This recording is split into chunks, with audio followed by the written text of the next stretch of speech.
Last week, we had the Indian Days at Free University Berlin. And for 1 week, all the 34,000 students of our institution, they had to eat Indian food. Only Indian food was offered at all the cafeterias at Free University. Maybe it was not the real Indian food, cooked by German cooks, but nevertheless. And the second, of course, today at each of the cafeterias, you can have a vegetarian meal, but at Free University, we have a huge cafeteria for vegetarian food only. We have several cafeterias. So that is really a change during the last, I would say, 10, 15 years. Now I'm speaking not about having Indian food in Berlin, but about the Free University in Berlin a little bit more. You can see we call ourselves the International Network University. The mission of the university is to concentrate on research and to have a very specific international approach. And the vision is to be, what is written here, the International Network University in Germany. It's a little bit difficult here to read. There is a ventilator. Free University is not only one of the top universities, one of the top research universities in Germany. It's awarded to be one of these excellence universities in Germany now the second time, and it is within the capital of Germany, in Berlin, the largest one. We have 3 big universities in Berlin and a smaller number of other universities. What you can see here, I always use pictures with my presentation as well. From your side, on the right-hand side, that is the so-called Brandenburg Gate. That is not only the symbol of Berlin, but of Germany nowadays as well. And on the left-hand side, you can see something very extraordinary. That is the glass cupola on top of our parliament. And I think you can see some small figures, people walking up to the top of the cupola. Everyone is invited, even foreigners, to join our House of Parliament and have a view from the top of the cupola down in the hall and look if our members of Parliament are working or not working.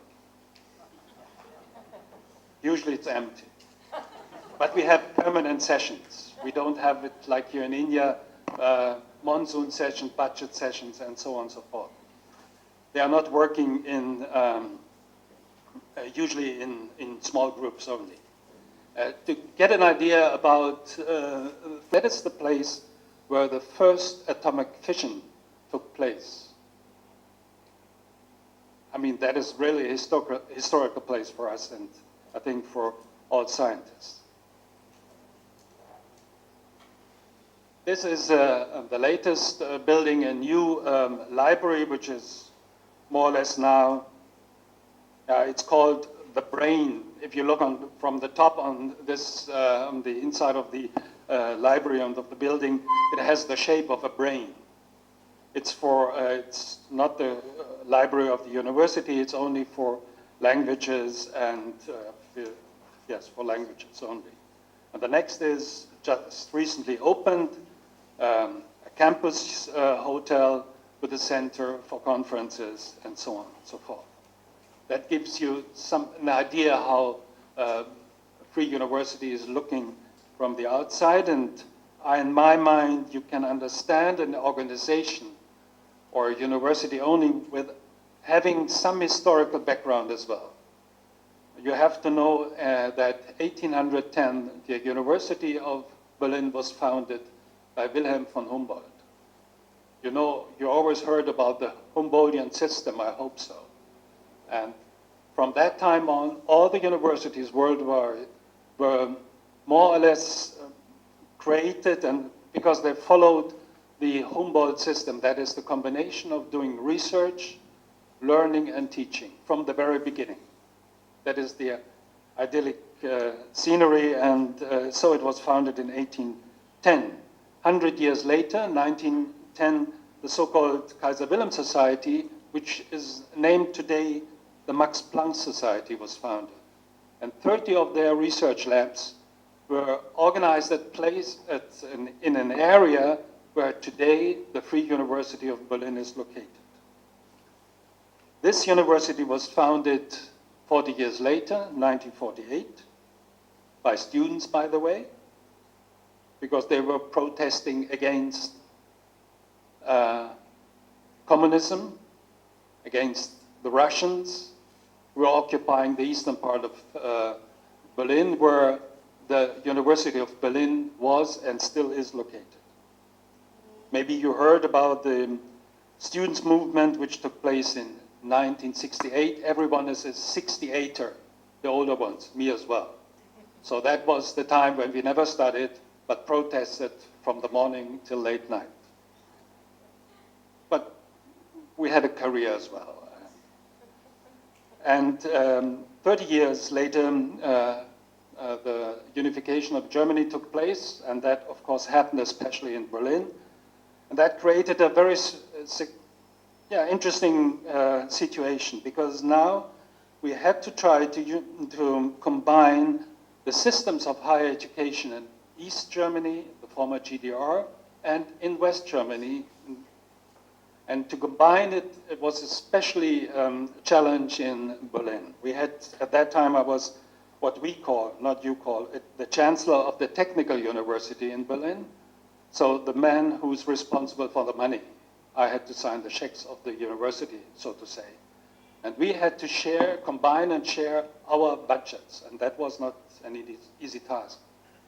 Only to give you an insight, before unification, we had at technical university, similarly at the Free University, more than 600 full professors.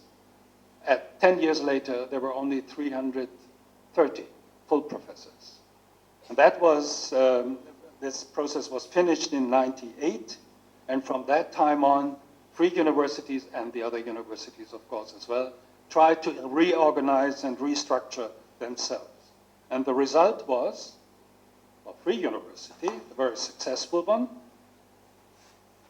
Indians are very much interested in rankings, and therefore I'm very proud to tell you that it was ranked #1 among, by the Alexander von Humboldt Foundation. You heard about the Alexander von Humboldt Foundation already. It was among the 5 best universities, research universities by German Research Foundation, and in humanities, and that is our speciality, it was ranked #1. And it was ranked #1 in continental Europe in humanities as well by the Times Higher Education supplement.